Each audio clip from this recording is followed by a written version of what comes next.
Yes, pagi-pagi semangat pagi semua. Salam trading tenang senang, happy Sunday. Kembali dengan Nofri Simanjuntak di sini dalam program analisa atau forecast mingguan market untuk hari Senin sampai dengan hari Jumat atau tanggal 29 November sampai dengan 3 Desember. Jangan lupa, saya sudah mengupload video-video mengenai forecast atau analisa mingguan pair-pair yang tidak mengandung USD atau cross pair dengan range yang besar pada hari Sabtu kemarin, yaitu GBP JPY, GBP CAD, dan GBP AUD. Dan untuk hari Minggu seperti biasanya, saya akan membahas pair-pair yang mengandung USD atau major pair plus gold dengan urut-urutan. Biasanya jam setengah 8 malam itu saya upload Euro USD, jam 8 itu gold, jam 8.30 malam GBP USD, 9 itu USD JPY, 9.30 saya akan masuk mengenai saham BBRI, dan jam 10 cryptocurrency baik itu Bitcoin, kemudian juga Ethereum, Binance, dan lain sebagainya.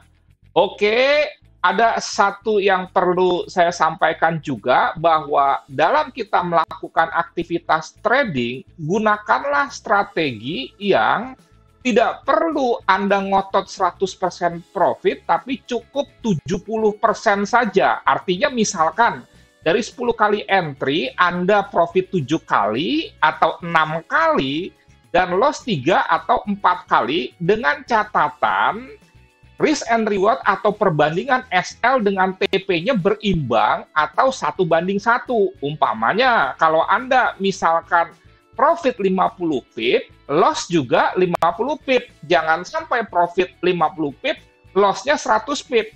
Maka, kalau umpamanya SLTP-nya 1:1, Anda profit misalkan 6 kali 50 pip itu mendapatkan 300 pip, sementara loss 4 kali 50 pip, Anda kehilangan 200 pip, selisih 300 kurang 200 pip, Anda masih profit 100 pip, dan kita happy.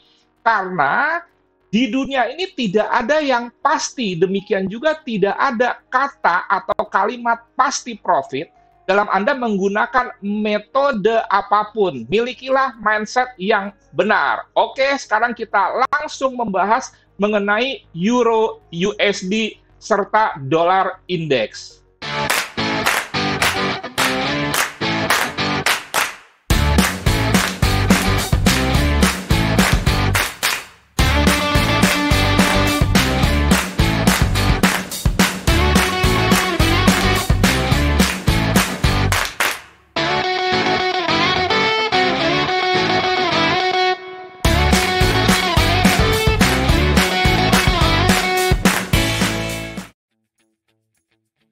Sebelum kita masuk materi, perkenankan saya memberikan beberapa informasi. Seperti yang pertama, kalau Anda belum memiliki grup Telegram atau komunitas Telegram, silahkan join. Anda search trading tenang senang, disambung semua, tidak perlu ada huruf besar, maka Anda akan menemukan grup ini. Anda perhatikan sekali lagi, user ID-nya adalah trading tenang senang, tidak ada embel-embel apapun. Dan di grup ini, Anda akan paling tidak dilatih untuk tidak posting-posting profit, pamer, dan lain sebagainya, atau memberikan analisa-analisa yang tidak punya dasarnya sama sekali, langsung entry exit tanpa forecast map atau mapping. Tetapi sebaliknya, mapping saja tanpa skenario entry dan exit juga tidak diperkenankan. Demikian juga dengan tebar link, tebar persona, dan lain sebagainya, atau pansos. Ini murni untuk kita berbagi, dan di dalam menyampaikan berbagi hal tersebut, Anda sampaikanlah dengan benar, dengan lengkap, dan Anda tolong baca rule yang di pin message ini. Ingat, kalau kita mau maju, kita harus tergabung dalam sebuah komunitas, itu dalam hal apapun, tetapi tentunya komunitas yang sehat, yang saling membangun, yang saling mendukung, bukan saling menjatuhkan, atau misalkan punya maksud-maksud tidak baik, misalkan menipu, dan lain sebagainya. Kita mulai dari analisa fundamental. khususnya dengan melihat ekonominya, dan khususnya lagi adalah data-data yang dirilis, karena analisa fundamental itu bukan hanya ekonomi sebetulnya, ada juga politik, bukan hanya melihat forex factory hijau merah, tetapi juga harus melihat hubungan antar data dan kaitannya dengan yang disebut efeknya terhadap ekonomi dan pergerakan mata uang sebuah negara. Kalau kita lihat dalam kaitannya dengan ekonomi Amerika dan Eropa, saya sudah menjelaskan sebelumnya, silakan Anda cek video ini, analisa fundamental untuk euro di sini, Anda klik, Anda ketik youtube.com/novrisubman/videos dan ini ada di sini. Saya sudah menjelaskan memang Eropa ini sedang masalah karena ada beberapa hal yang menimpa mereka, khususnya berkaitan dengan kembali bergejolaknya epidemi COVID-19 dan itu masuk yang keempat, di mana beberapa negara sudah melakukan lockdown di Eropa, seperti Austria, kemudian juga mungkin menyusul Jerman dan lain sebagainya. Itu tentunya memberikan dampak terhadap ekonomi secara signifikan. Sementara itu, kalau kita bicara Amerika, relatif stabil, dan hari Senin saya akan memberikan fundamental Amerika untuk bulan Desember. Sehingga kesimpulannya simpel, kalau kita bandingkan fundamental Eropa dengan Amerika, tentunya lebih kuat, lebih baik negara Amerika. Tentunya, ingat bahwa sebuah tren di dalam teknikal, di dalam sentimental, di dalam juga fundamental, itu bukan garis lurus. Artinya, kalau ada data ekonomi sebuah negara baik, itu bukan berarti dia baik terus-menerus. Pasti ada jeleknya, tetapi itu bisa diartikan sebagai sebuah koreksi. Dan itu menimbulkan efek juga terhadap pergerakan pair-nya. Kalau kita perhatikan nanti jelasnya di teknikal, Euro USD cenderung turun, tetapi tetap ada gerakan-gerakan naik sebagai sebuah koreksi. Dan sekali lagi, Anda jangan sampai tertipu, Anda tidak bisa membedakan antara major trend, secondary reaction, dan minor trend sebagai tiga jenis tren yang perlu Anda ketahui dengan dasar Dow Theory. Kemudian bagaimana dengan data atau analisa sentimental, yaitu pergerakan transaksi dari institusi besar dalam kaitannya itu terbagi dua, lebih banyak posisi long atau buy dibandingkan posisi short atau sell. Seperti saya sudah sampaikan juga di video Sabtu kemarin, itu terjadi delay karena mungkin masih menyambung libur Thanksgiving, sehingga CFTC.gov belum mengupdate data COT atau Commitment of Trade di websitenya. Ini masih tanggal 16 November, padahal mestinya 16 tambah 7 itu 23 November sudah keluar. Ini untuk future, baik itu di mata uang, demikian juga dengan komoditi. Ini contohnya untuk milk, kemudian kedelai, dan lain sebagainya, termasuk di sini kalau Anda perhatikan lebih bawah lagi, ada keju, ada Rusia rubel, ada Canadian dollar, dan lain sebagainya. Jadi belum diupdate sehingga kita tidak bisa melakukan analisa sentimental karena sentimental kita benar-benar logik berdasarkan data yang valid dari CFTC.gov. Berarti kita langsung ke analisa teknikal. Sebelum kita masuk analisa teknikal, saya perlihatkan dulu range Euro USD kepada Anda untuk minggu lalu, di mana jelas di sini kalau kita bicara H1, ini hari terakhir market, Jumat Amerika, Sabtu Indonesia pagi, ini mengalami kenaikan dari sebelumnya mengalami penurunan beberapa minggu. Kalau kita misalkan H4, di mana di sini ada separator, ini awal minggu, kemudian ini akhir minggu, ada kecenderungan naik walaupun sebelumnya dia mengalami penurunan. Dan kalau kita bicara teori range, bahwa minggu lalu bergerak 119%, 148 pip dibandingkan rata-rata pergerakan 20 minggu terakhir itu 124 pip. Jadi range-nya ini membesar. Dan kalau kita bicara range hari Jumat kemarin itu juga sampai hampir 2 kali lipat. Karena biasanya pergerakan Euro USD itu 70 pip per hari, ini 128 atau 130 pip, hampir 2 kali lipat atau 184%. Itu kita bicara teori range sebagai bagian dari analisa teknikal, dan teori range itu adalah statistik karena bicara mengenai average atau rata-rata, artinya bahwa harga belum tentu bergerak seperti sesuai rata-rata, itu hasil dari penggabungan banyak data. Kita sekarang masuk ke TradingView sebagai salah satu software yang sangat baik untuk melakukan analisa teknikal. Kita mulai dulu dari dolar indeks karena gerakan dolar indeks itu berlawanan arah, dan di dalam dolar indeks 60%-nya adalah euro. Sehingga biasanya kalau dolar indeks naik, euro USD-nya turun, karena sekali lagi 60% dari dolar indeks adalah euro. Yang lainnya misalkan Swiss franc, kemudian juga Canadian dollar, yen, dan juga pound sterling di samping krona. Jadi ada 6 yang dominannya adalah euro. Sekarang kalau kita mulai dari weekly karena sudah closing sementara monthly belum closing, kalau saya tarik ini minggu lalu, Fibonacci extension atau expansion yang bisa memberikan gambaran kira-kira kelanjutan dari tren itu sampai mana, dia terhambat di 161,8%. Sebagai sebuah istilahnya golden key, golden ratio dalam Fibonacci. Jadi ini ternyata works atau bekerja. Dan kalau kita tarik Fibonacci retracement atau koreksi, di mana ini ada koreksi turun dengan time frame weekly dan dia mengalami kenaikan, saat ini terhambat di Fibonacci 50% ini.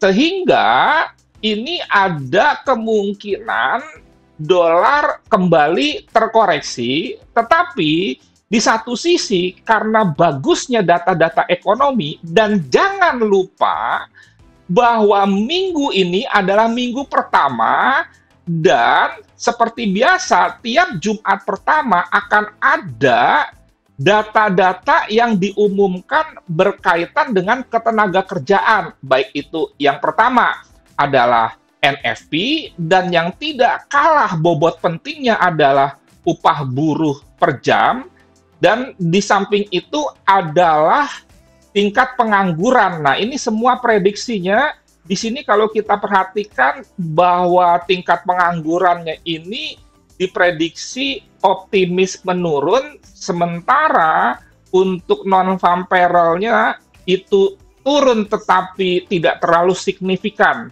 Jadi, ini juga dalam kaitannya dengan fundamental yang perlu kita perhatikan minggu depan adalah yang berkaitan dengan Jumat Keramat itu sendiri. Jumat Keramat itu istilah internal saja ya. Kalau data-data euro, ekonomi itu tidak ada dirilis yang menggerakkan market, dan sebelum NFP, jangan lupa juga mengenai Powell memberikan testimoni, ini perlu dipantau jam 10 malam, ini juga cukup penting, dan dia memberikan testimoninya itu 2 kali ya, di hari Selasa dan hari Rabu. Di hari Selasa di depan Senat, sementara di hari Rabu sendiri sama, ini di depan Senat juga sepertinya dengan komisi yang berbeda.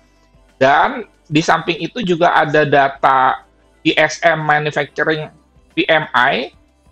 Jadi data-data ini cukup juga untuk mendukung apakah kira-kira NFP akan menguat atau tidak. Nanti kita akan bahas secara khusus. Yang penting Anda pantau minggu ini akan ada NFP. Kita kembali sekarang ke Euro USD. Setelah kita selesaikan juga mengenai DXY atau dollar index, dan kalau D1 ini tertahan di EMA 10 ya. Dan di sini ada area demand di mana di sini terjadi bullish engulfing. Jadi kalau kita turunkan ke D1 setelah kita melihat weekly, ada kemungkinan bahwa extension 161,8 dan area supply di weekly ini bisa di breakout dengan catatan di D1 terjadi bounce setelah dia koreksi dan mengenai support EMA 10, kemudian juga area demand dari terbentuknya bullish engulfing di sini. Oke, sekarang kita masuk ke Euro USD. Sama dimulai dari time frame yang lebih besar karena analisa teknikal itu memang top down approach dari mulai time frame besar ke time frame kecil. Jangan dibalik dari kecil ke besar. Kita dapatkan dulu gambaran besarnya, baru akhirnya kita zoom in sehingga kita mendapatkan gambaran yang lebih jelas untuk mendukung gambaran besar tersebut di time frame yang lebih kecil.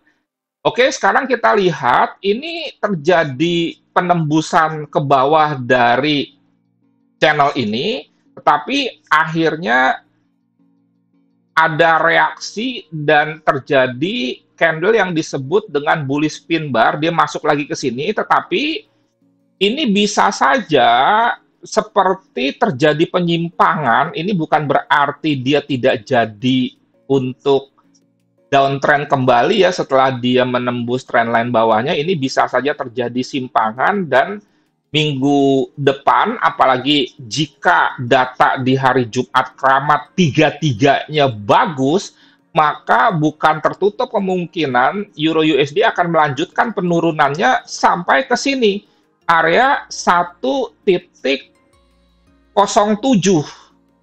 atau 1.08, sekitar area sini. Jadi ini kita bisa juga buat sebagai sebuah area support di daily. Nah ini. Jadi itu target penurunannya untuk, weekly rupanya ini.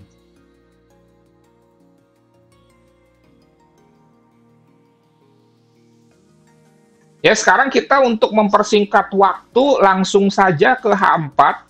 Minggu lalu rencana saya itu sell di sini, tetapi saya sudah juga memberikan marking di sini adalah sebuah area sell, dan ada yang lapor ke saya Japri atau DM ke WA saya 0811992989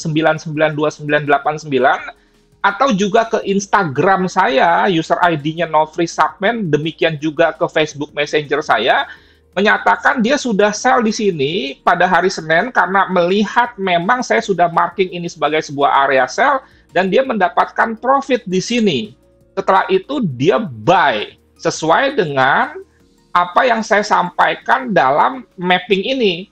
Sehingga sekali lagi, kalau Anda smart, Anda bisa kreatif dalam mengembangkan analisa mingguan yang saya sampaikan secara konsisten setiap hari Sabtu dan hari Minggu.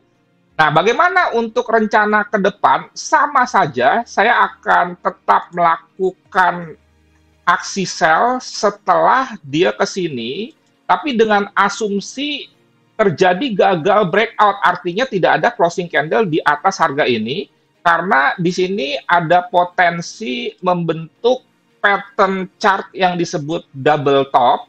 Kemudian di sini juga merupakan area supply.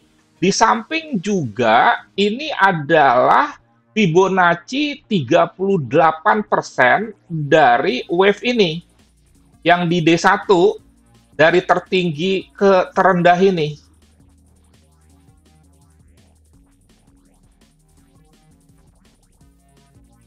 Nah ini kan wave terakhirnya di D1 ini ya. Kemudian juga saya buat Fibonacci extension atau expansion dari sini ke sini ke sini. Penurunan Euro USD itu sebetulnya terdekatnya bisa sampai 161,8 seperti ingat USD itu USD maksudnya USD index ya, tadi yang naik ke atas tuh. Nah, ini kebalikannya. Ini di weekly-nya. Nah, ini ya. Nah, ini kebalikannya kalau Euro USD. Kira-kira ke sini nih. Nah, ke sini nih. Target penurunannya sebelum misalkan ke sini. Dan di sini itu 261,8 jadi matching atau saling terhubung apa yang saya katakan sebagai sebuah area support, resisten, target untuk kenaikan dan penurunan. Jadi sekali lagi, sell di sini jika tidak ada closing candle di atas harga atau area ini, dengan SL sekitar 30-40 pips saja, TP sekitar ini, dan ini sudah terlihat jelas RR-nya bisa 1:3, bahkan 1:4, dan analisa ini tidak memperhitungkan Jumat keramat.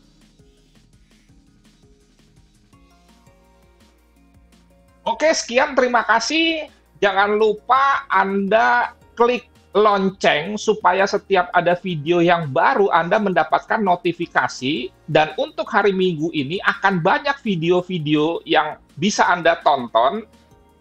Kemudian setelah ini akan ada gold jam 8 malam dan berlanjut dengan yang lain-lainnya. Semoga bermanfaat dan menjadi berkat. Dan jika Anda menganggap video ini bermanfaat, bagikan itu sehingga Anda juga ikut menjadi berkat, karena untuk menjadi berkat tidak harus Anda membuat konten, bisa juga dengan Anda membagikan video-video di mana Anda menerima manfaat. Sekali lagi, selamat hari Minggu, tetap lakukan trading yang aman, nyaman, menguntungkan. Sampai jumpa di video berikutnya mengenai gold. Salam trading tenang-senang, Nofri Simanjuntak.